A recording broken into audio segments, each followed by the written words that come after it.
Desa.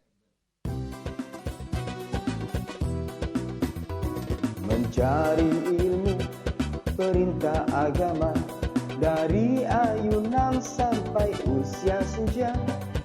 Bergegaslah wahai manusia, menambah bekal menuju surga. Assalam, assalam, ayo sinau agama Islam. Assalam, assalam, di TVRI Jawa Timur.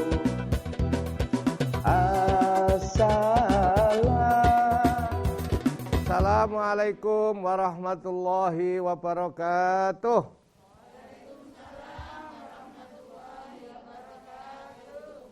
Alhamdulillahirabbil alamin. Wassalatu wassalamu ala sayyidina Muhammadin wa ala alihi wa sahbihi ajma'in, amma ba'du. Wa qala Allahu ta'ala fi kitabihil karim, a'udzu billahi minasyaitonir rajim, innas salata tanha 'anil fakhsya'i wal munkar, sadaqallahul adzim.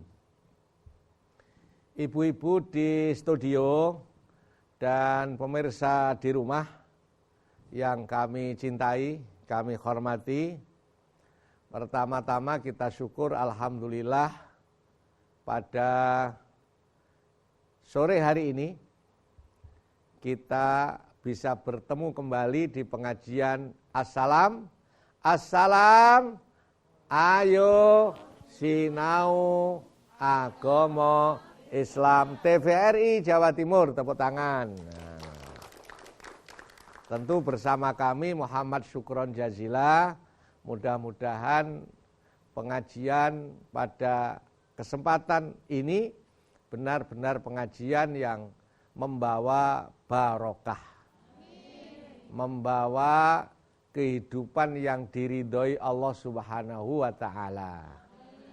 Terlebih pada saat musim Covid ini, sing rawuh tambah sehat, panjang umur, tak dongakne sampai sepuh sehat. Alhamdulillah. Nah, resepnya sehat pernah saya sampaikan, 1 hari 1 malam senyum berapa? 20 kali, 1 kali senyum 30 detik. Guyu dewi. Nah, tapi jangan dijamak ya. Jadi pokoknya mesem, senyum, insya Allah peredaran darah lancar, sehat, paham? Ojo mecucu urip iki. Sing delok lho wedi. Jadi mecucu. Dan alhamdulillah Bapak Ibu, pada kesempatan kali ini akan saya perkenalkan kepada pemirsa, ada 2 kelompok yang rawuh pada kesempatan ini. Pertama, Majelis Taklim Al-Hikmah. Assalamualaikum. Alhamdulillah, ini dari Kertajaya, Surabaya.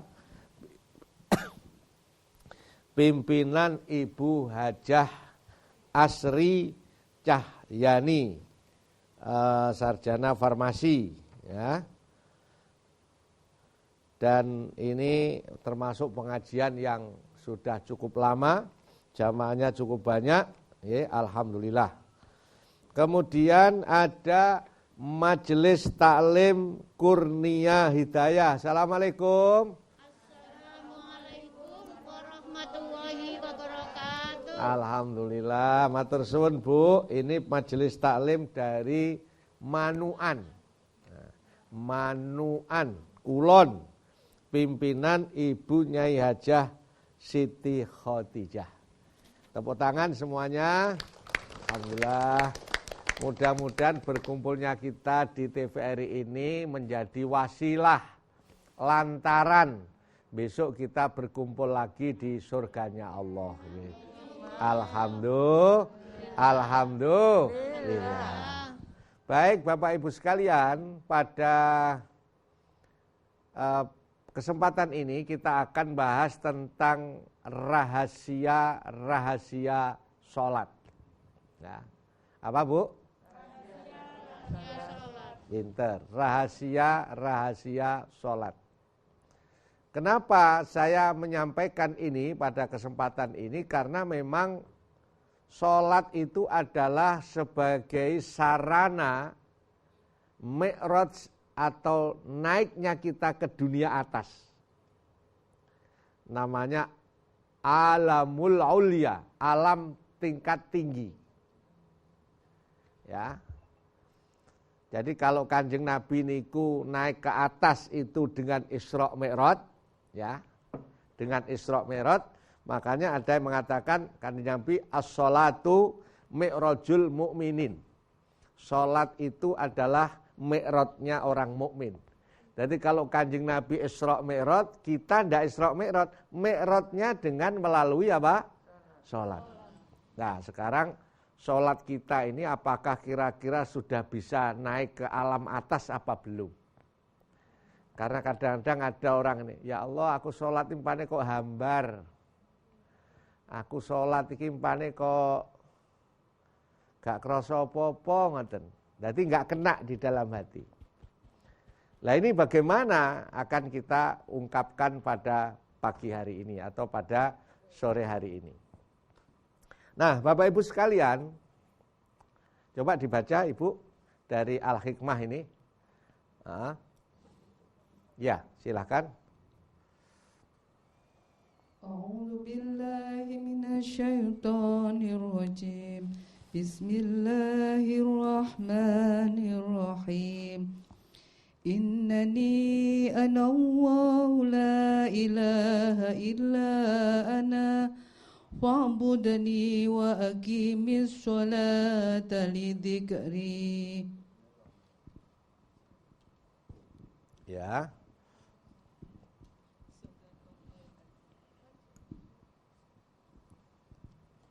Bismillahirrahmanirrahim. Sesungguhnya aku ini adalah Allah, tidak ada Tuhan selain aku, maka sembahlah aku dan dirikanlah sholat untuk mengingat aku. Shadaqallahul adzim. Maha benar Allah. Maha benar Allah dengan segala firman-Nya. Baik, dawe Gusti Allah fa'budni. Sembahlah aku. Ya. Tidak ada Tuhan selain aku. Aqimus sholata lidzikri, dirikanlah salat untuk mengingat aku. Jadi salat ini Bapak Ibu sekalian kalau secara fikih ya pokoknya sudah memenuhi syarat rukunnya, ya sudah selesai. Tapi di dalam ilmu batin atau ilmu tasawuf, itu sholat itu tujuannya untuk mengingat Allah. Mengingat Allah. Jadi sholatnya khusyuk. Kira-kira kulon jenengan ini sholat itu tambah eling Allah napa eling liyane? Jujur. Oh campur. Aku seneng wong ana sing eling liyane, ana sing campur-campur. Kira-kira prosentasenya kathah pundi eling Allah kali eling liyane?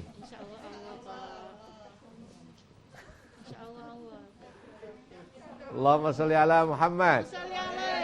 Padahal Allah dawuh aqimus sholata lidzikri. Ingatlah kepadaku, dengan sholat ini ingat kepadaku. Sudahkah ingat? Makanya sholat dengan khusyuk itu Bapak Ibu sekalian, sholat khusyuk itu tidak bisa diorder. Ya, wes aku maring nih tak sholat sing khusyuk, mboten saged. Sholat khusyuk itu adalah karunia Allah. Bisa khusyuk itu karena pemberian Allah. Karena pemberian Allah. Tidak bisa kita pesan, kita order, tidak bisa. Aku sholat khusyuk ini, mata baka khusyuk.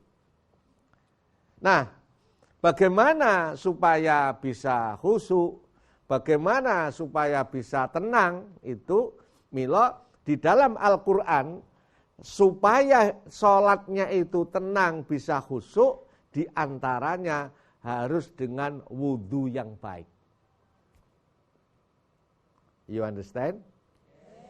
Makanya di dalam Al-Quran itu Bu, sholat itu tidak diterangkan dengan detail. Tapi justru ayat-ayat yang berkaitan dengan wudhu itu detail sekali. Karena apa? Sholatnya itu nggak akan bisa kena kalau nggak wudhunya baik. Tepuk tangannya mana? Ini berarti jamaah bahagia ini. Jamaah bahagia, calon penghuni surga yo ngeten iki. Sering tepuk tangan sing mencucu-mencucu kancane ni Roro Kidul iku. Ya. Mila Allah Subhanahu wa taala dawuh wa idza kumtum ilas sholati faghsilu wujuhakum wa aydiyakum ilal marafiqi. Ya, wis sampai jelas. Masalah wudu itu detail. Faghsilu wujuhakum, basuhlah wajahmu. Lah ini kalau kita terjemahkan, Bu, wajah kita ini kan satu toh. Wajah. Tapi Al-Qur'an mengatakan tidak wajah tapi wujuh. Berarti wajah-wajah. Wajahnya banyak. Basuhlah wajahmu. Bukan faghsilu wajhakum. Kalau wajhakum itu wajahnya satu. Tapi kalau wujuhakum berarti kita ini punya wajah-wajah selain yang dohir ini. Ada wajah dohir, ada wajah batin. Panjenengan sebagai ibu rumah tangga itu satu wajah. Pekerja wajah, dosen wajah, mubalik satu wajah. Jadi kita ini banyak wajah yang harus dibersihkan. Berarti membersihkan dohir apa batin ini? Ya batinnya juga. Allahumma sholli ala Muhammad. Wajahnya dibasuh dengan apa? Dengan air. Kenapa? Ini kok kalau orang sholat itu harus wudhu dulu, harus membasuh wajahnya dengan air. Masya Allah, ini menurut ahli neurolog, ya, ahli saraf, ternyata pikiran kita ini kalau sedang kerja, Pak, ini namanya alam beta. Itu kecepatannya itu 13 sampai 28. Jadi pikirannya wakeh, mau macem-macem, iku kon salat khusuk angel. Sik mikir dagangan, bati, kulaan, mari ngono sing perias engko macake ndek kono, iki gawane kono. Iku berarti gelombangnya masih beta. Kalau seperti itu langsung salat ndak bisa khusuk. Maka harus diturunkan dulu, harus dibasuh dulu, sehingga dibasuh wajahnya akan turun menjadi gelombang alfa. You understand? Yes. Alfa itu kecepatannya 3 sampai 10. Maka orang mau sholat itu harus wudu dulu. Nek wudu, munda adem, rileks. Saged ditampi niki nggih. Bisa mengingat Allah. Makanya kalau dalam ilmu fikih itu orang sekarang wudu pokok gak batal, nanti sampai zuhur asar pakai sholat gak apa-apa. Tapi kalau orang-orang ahli sufi itu sore atau zuhur asar sebaiknya wudu lagi. Kenapa? Selama pagi sampai siang tadi sudah sering WA-an ngerasani wong, sudah nge-share ini, ngerasani wong, itu energi wudunya sudah hilang, maka sebaiknya harus wudu lagi. Supaya sholatnya bisa, you understand? Nah, gitu. Apalagi kalau jenengan sholat jamaah terus terlambat, Pak. Iku ojo tembelu ayo ngejar. Iku malah gak gelombang beta, dhuwure beta iku. Tambah. Enten apa mboten? Aku rewonge teko iki. Padahal sholat itu kan aqimus sholata li dzikri. Dirikanlah sholat untuk mengingat aku. Lah ya apa nek mengingat Gusti Allah? Wong belau sampai kanca disuwe nggoli kabeh. Karena takut ketinggalan rakaat. Masbuk ndak apa-apa, tapi ayo supaya kita ini kena. Sholat kita ini bisa kena, bisa marem, bisa tenang, sehingga setelah sholat ini atine ayem, alhamdulillah. Makanya disuruh wudu dulu. Nah, ya kalau gelombang beta ke alfa, kemudian bawahnya alfa itu ada, kalau dalam itu ada namanya gelombang theta. Theta itu antara tidur dan melek dan turu. Arep turu iki rada riyep-riyep ngoten niku. Iku berarti gak patek sadar. Sampeyan takoni bojone, misale sampeyan takon garwa jenengan, "Mas, engko aku mbok tukone apa?" "Iya, emas 1 kilo ya," ngene. Tapi rada nglindur niku berarti ya gak patek sadar. Aja mbok cateti terus mbok tagih. Biasanya namanya gak patek sadar, kadang-kadang gak direncanakan sama tekoki ngaku kabeh arepe turu iku. Engko diomong sampean. Coba dipraktekno. Iki wong sebelah. Allahumma sholli ala Muhammad. Bisa diterima ini ya.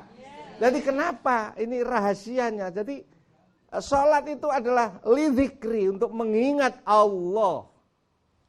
Tidak hanya secara fikih pokoknya selesai, tidak. Tapi ada unsur rahasianya mengingat Allah. Karena dengan mengingat Allah itu hatinya tenang. Kan ada tuh ayat, ala bidzikrillahi tatmainnul qulub. Di antaranya bisa mengingat Allah, itu harus disiapkan itu tadi. Tidak bisa langsung, aku sholat tak, ben eling Allah mboten saged. Ben khusuk aku, pokoknya aku sholat iki khusuk aku. Tidak bisa diorder. Jadi bagaimana kesiapan-kesiapan itu yang harus dilakukan, wudu yang baik. Makanya Bapak Ibu sekalian, Ibu-ibu, kalau wudu dengan air kan ya, anggaplah air ini makhluk hidup.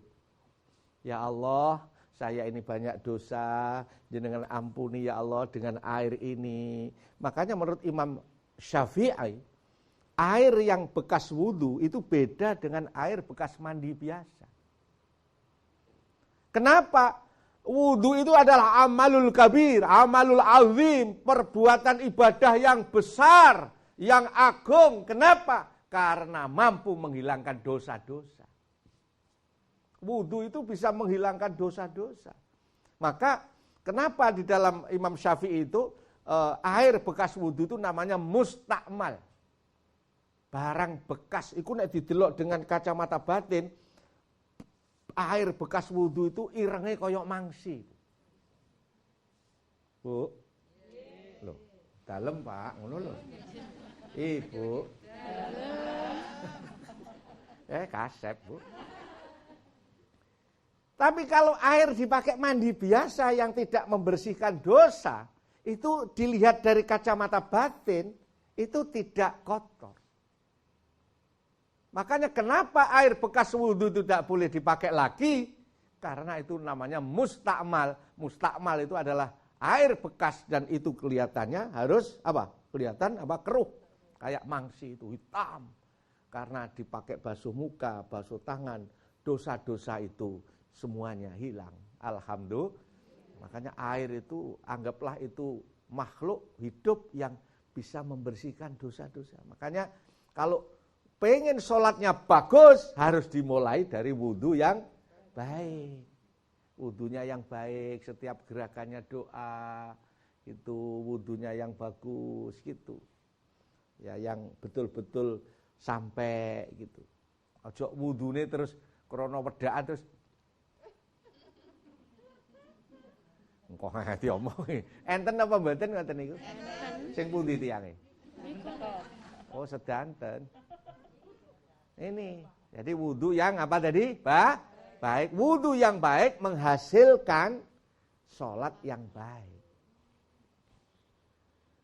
Ya. Itu salah satu. Dari kesiapan ini harus Kesiapan ini harus betul-betul disiapkan karena itu bisa menjadikan hatinya tenang. Itu rahasianya begitu. Kenapa orang sholat harus wudu dulu? Karena untuk menurunkan dari gelombang beta menuju gelombang alfa, yang itu menurut ahli neurolog ya, itu adalah tepat untuk mengingat Allah. Jadi pas kerja wis gak wudu dhisik mboten saged. You understand? Nah, makanya wudu yang baik, setiap langkahnya wudu. Dan kalau wudu terus habis wudu sampai sholat, itu tidak boleh ngomong-ngomong urusan duniawi. Dijaga. Lah wong mari wudu sik ngecop. Bros. Niku tenggen kula. Ketoke ketularan kok lho sampean. Itu. Masih ngerasani ini, ngerasani enten apa mboten? Bagaimana kelanjutan setelah wudu yang baik? Apa yang harus kita siapkan untuk bisa mengingat Allah? Ikuti yang akan lewat ini. Allahumma sholli ala Muhammad.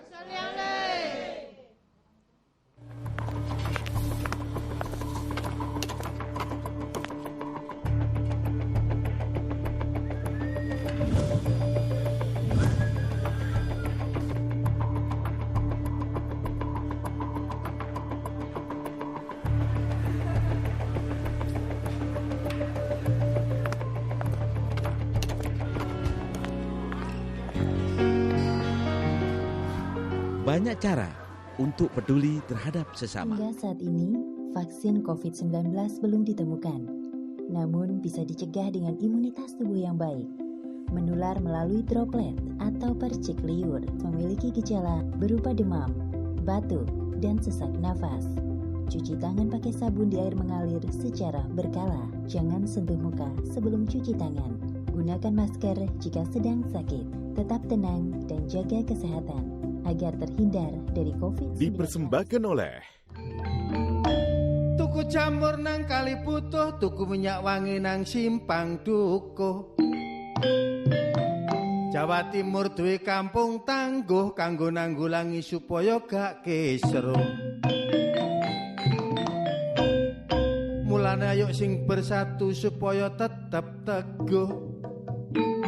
Surabaya duwe kampung wani-wani ngandani, ya gelem dikandani.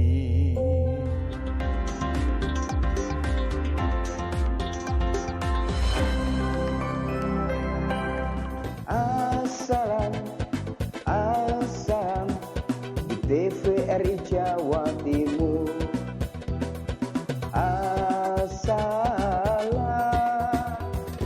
Baik, pemirsa, tepuk tangan semuanya.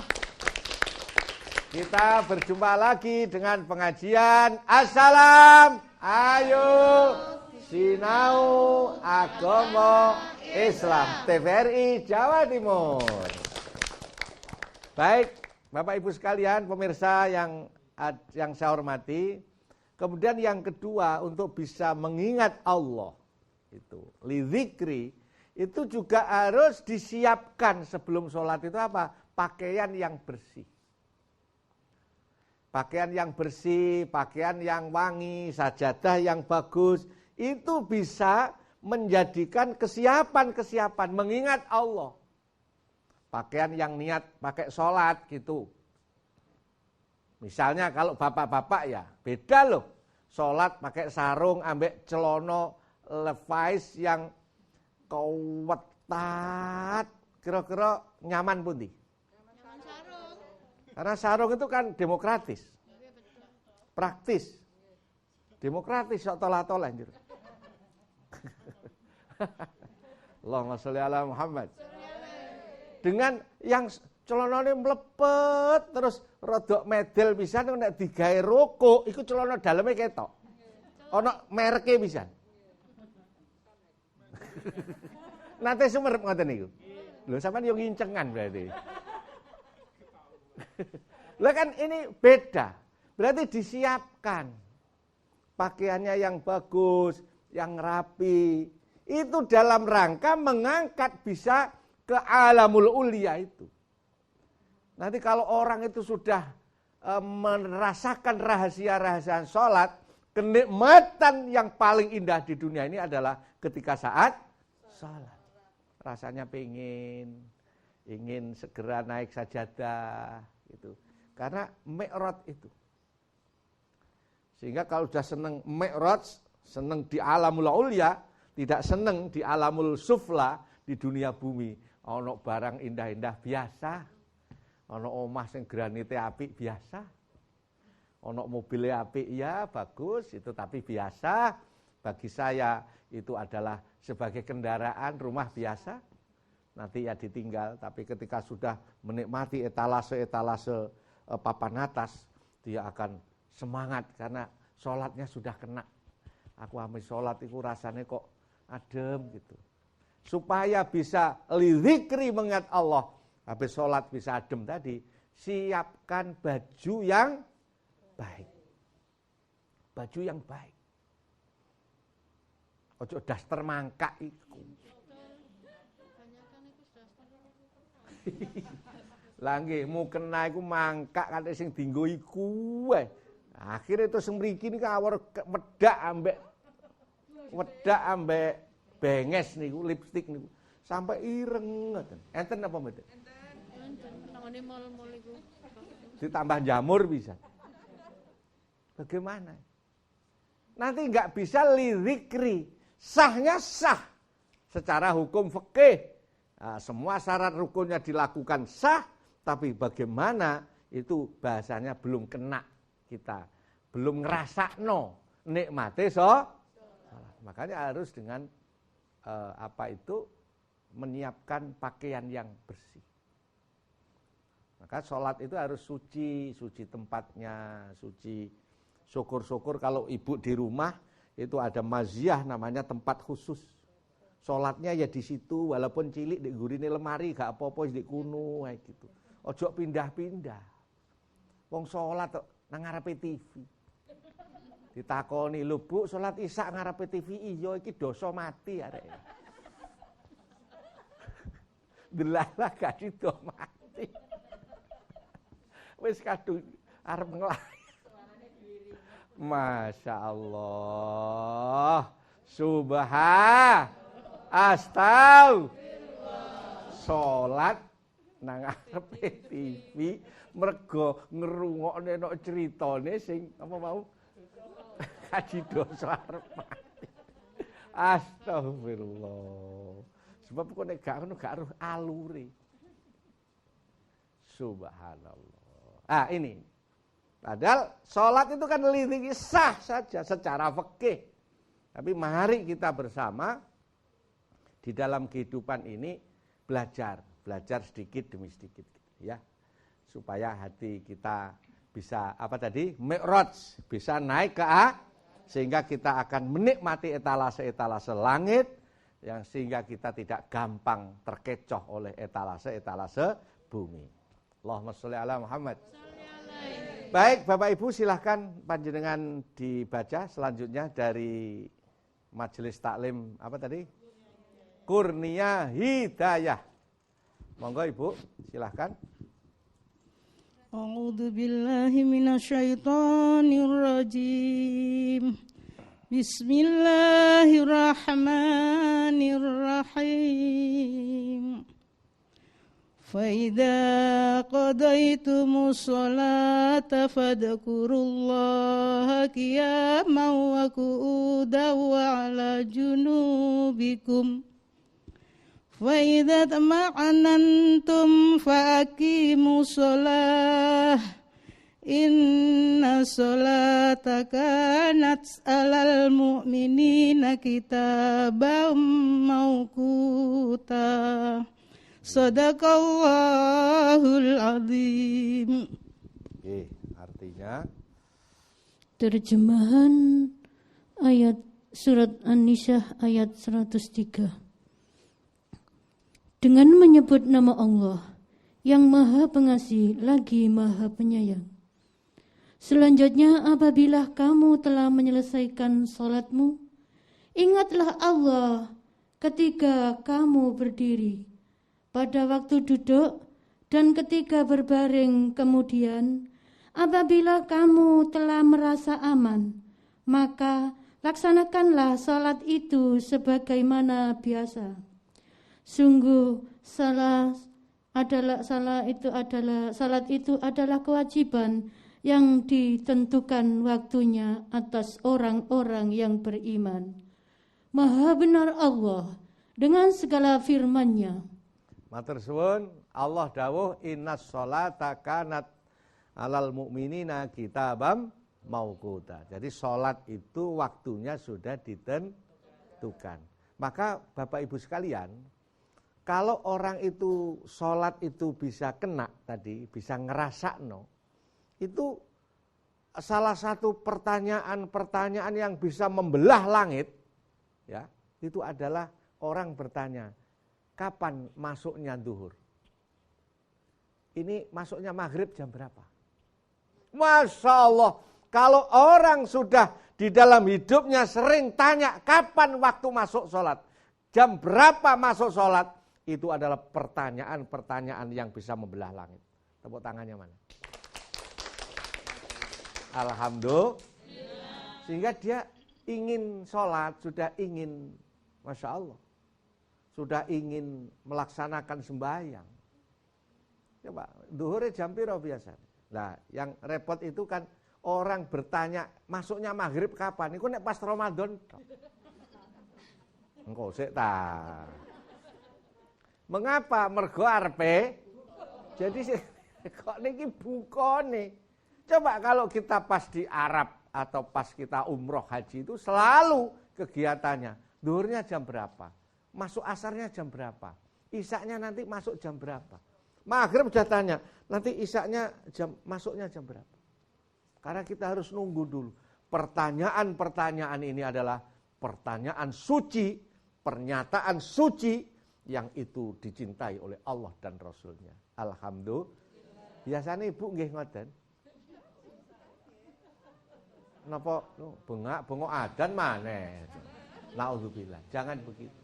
Adzan itu adalah suara suci, panggilan akhirat, Bu. Kenapa adzan? Adzan, Masya Allah, itu hikmahnya. Supaya kita ini tidak hanyut dalam keduniawian. Supaya kita tidak hanyut dalam urusan duniawi. Maka ada panggilan supaya kita ini terdampar. Supaya kita ini tidak tenggelam. Supaya kita ini bisa dientaskan, bisa selamat di akhirat nanti. Makanya azan itu luar biasa. Itu kalimat suci. Itu suara akhirat, Bu. Bu. Azan itu suara suci, suara akhir. Walaupun suaranya tidak merdu amat. Masya Allah. Apalagi nanti kita kalau ngaji bab asrarul azan, apa rahasia-rahasia azan. Kenapa Allahu Akbarnya itu kok 4 kali? Allahu Akbar, Allahu Akbar. 2 kali kan? Allahu Akbar, Allahu Akbar. 4 kali. Kenapa kok 4 kali?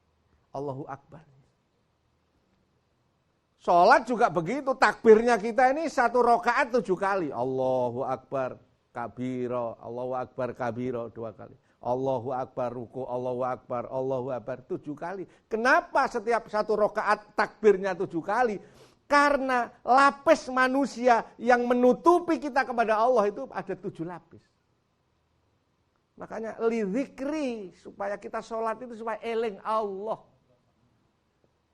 Takbirnya 4 Allahu Akbar itu azan itu 4 kali, itu kan harus mengagungkan Allah, mengagungkan sifatnya Allah, mengagungkan nama-nama Allah dan mengagungkan semua yang dilakukan oleh Allah. Jadi Masya Allah itu suara-suara suci, suara akhirat. Makanya kalau ada azan, kalau bisa diharuskan dijawab. Allahu Akbar, jawabnya Allahu Akbar. Panjenengan itu juga luar biasa. Itu adalah yang bisa meningkat spiritual kita menuju langit. Kok menekabe niku mirengaken apa mboten niki? Ana wonge kok gak ana suarane. Jadi belajar terus kita. Pakaian tadi ya.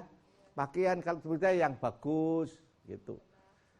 Ya yang disiapkan yang bagus. Ini bapak-bapak saya sampaikan, kalau pergi rangsel ini dikei sarung. Itu baru berangkat saja rohaninya sudah sampai langit itu. Itu makanya dilindungi oleh Allah. Harus berangkat, kok bebek pas duhur, pas di sana saya tak ganti sarung. Kira-kira lebih khusuk mana yang sholatnya pakai ngelepet sama yang pakai siap sarung tadi? Itu tensinya rohaninya sudah ke dunia atas, Pak. Orang-orang seperti itulah orang-orang yang besok diselamatkan oleh Allah Subhanahu wa taala.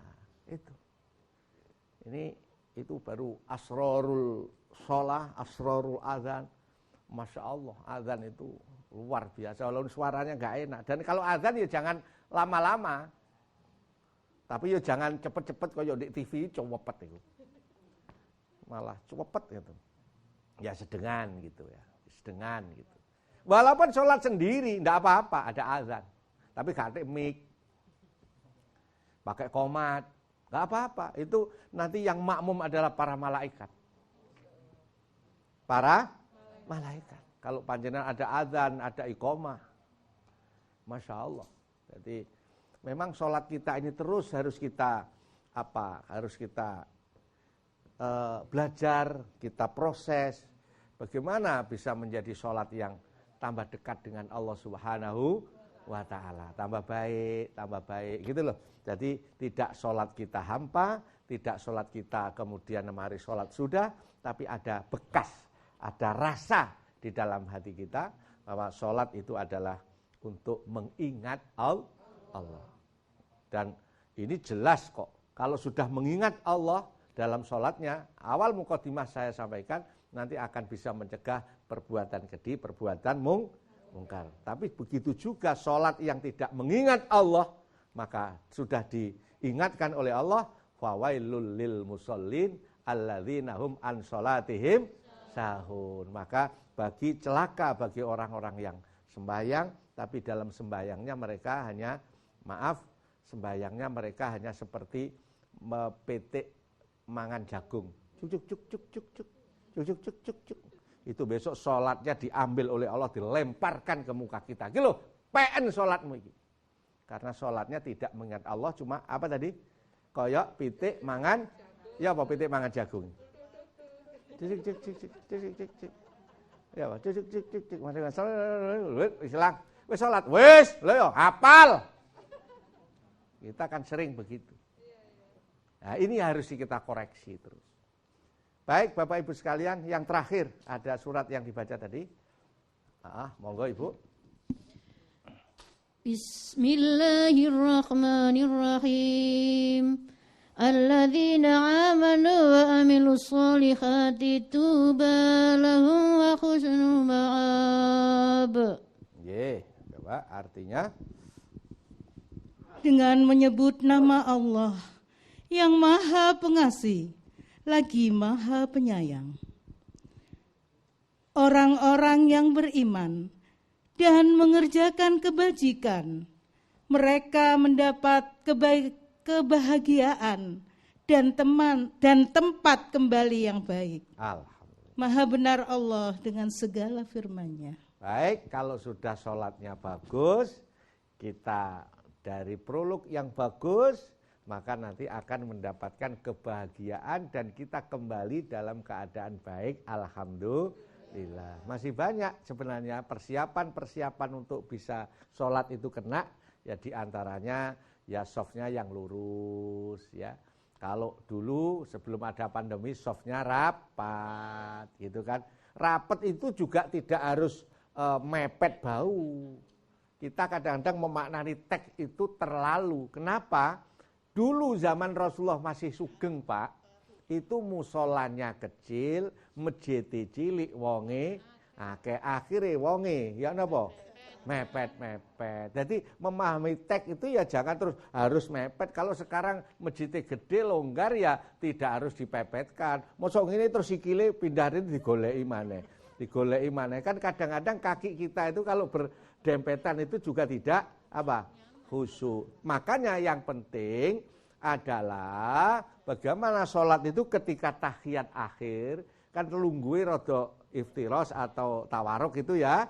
Tawaruk itu kan rada miring, maka ketika tahiyat akhir itu posisinya nyaman.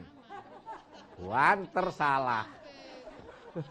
Posisinya nyaman sehingga kalau kita tahiyat akhir itu terus kemudian ngelunggui sikile koncone itu juga akan mengurangi konsentrasi. Tepuk tangannya mana?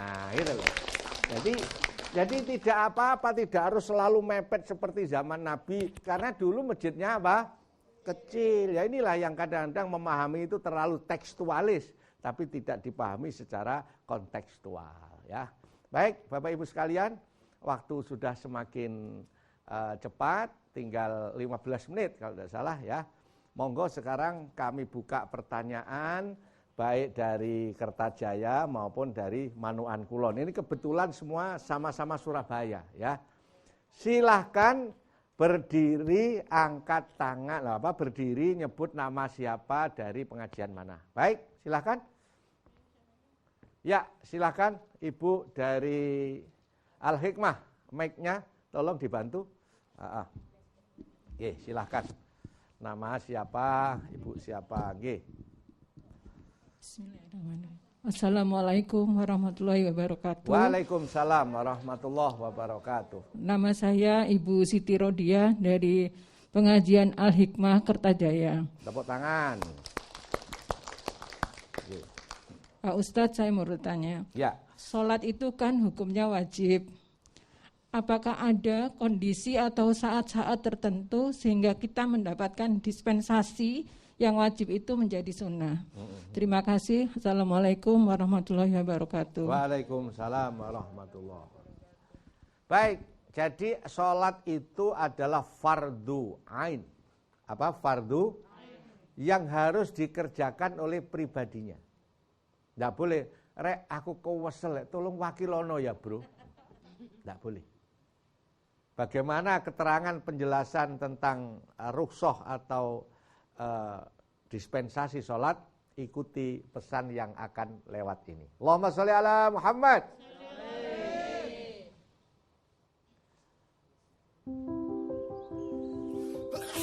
Tanpa disadari, virus dapat menyebar di sekitar kita melalui hal yang dilakukan sehari-hari. Virus tersebut dapat menular secara berantai, mulai dari satu orang ke orang yang lain, lalu ke orang lainnya lagi, hingga dapat menular ke banyak orang. Kita dapat mencegah penyebaran virus. Tutup hidung dan mulut ketika batuk atau bersin. Buang tisu bekas pakai ke tempat sampah tertutup. Cuci tangan pakai sabun sesering mungkin. Semakin banyak yang mencegah, semakin banyak yang terlindungi. Dipersembahkan oleh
cuci tangan kanggo memutus mata rantai penyebaran.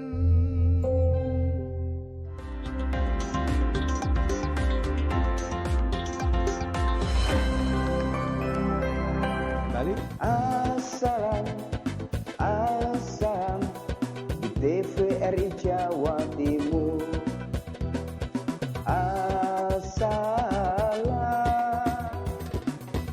Baik, Bapak Ibu sekalian, masih kita dalam acara pengajian Assalam. Ayo sinau agama Islam TVRI Jawa Timur. Baik pemirsa, Bapak Ibu dan pemirsa di rumah yang saya hormati, karena sholat itu fardu, apakah ada yang kira-kira fardu wajib ini menjadi sunnah? Kalau wajib menjadi sunnah tidak ada, tetap menjadi wajib, cuma pelaksanaannya Allah itu tidak memberatkan kecuali sesuai dengan kemampuannya. Misalnya kalau waktunya normal, ya sholat 5 waktu harus dijalankan dengan mauquta, tepat waktu. Tapi kalau bepergian, nah ini ada dalam hukum fikih itu boleh yang namanya dijamak. Jamak itu dikumpulkan satu dengan yang lain, satu dengan waktu satu dikumpulkan. Bahkan ada yang namanya jamak qashar, sudah 2 waktu dikumpulkan dan juga bisa diringkas. Misalnya maghrib sama isya itu dijamak, berarti maghribnya tetap 3, isyanya menjadi 2, dan itu harus memenuhi syarat-syarat tertentu. Nah, ada lagi sholat, kalau memang tidak bisa berdiri, itu bisa dengan duduk. Tapi tetap dia sendiri yang melakukan. Boleh, sambil duduk itu boleh. Selonjor misalnya, linu. Kayak ibu-ibu kan serodok linu-linu itu. Pancen wis kanggone suwe. Nggih napa mboten? Sikile kanggone wis suwe. Lah nek arek cilik-cilik niku gak ndek kesel melayu, wong sikile sik anyar. Loh, kok gak enak ngono. Nggih napa mboten? Kakinya kan sik anyar, sampean delok arek cilik kok wecek dolan munggah pewenekan. Wus. Gak duwe kesel blas. Apa sikile sik anyar. Sakniki ibu-ibu. Karena sikile kanggone wis suwe sehingga kadang-kadang salate sambil duduk. Enggak apa-apa, boleh. Kalau memang tidak mampu istitoah berdiri, kita sambil duduk. Tapi tetap dirinya yang melakukan, Ibu. Tidak ada sunnah itu, tidak wajib menjadi sunnah, tidak ada. Nanti kalau duduk tidak bisa karena kemeng dan sebagainya, bisa sambil tidur.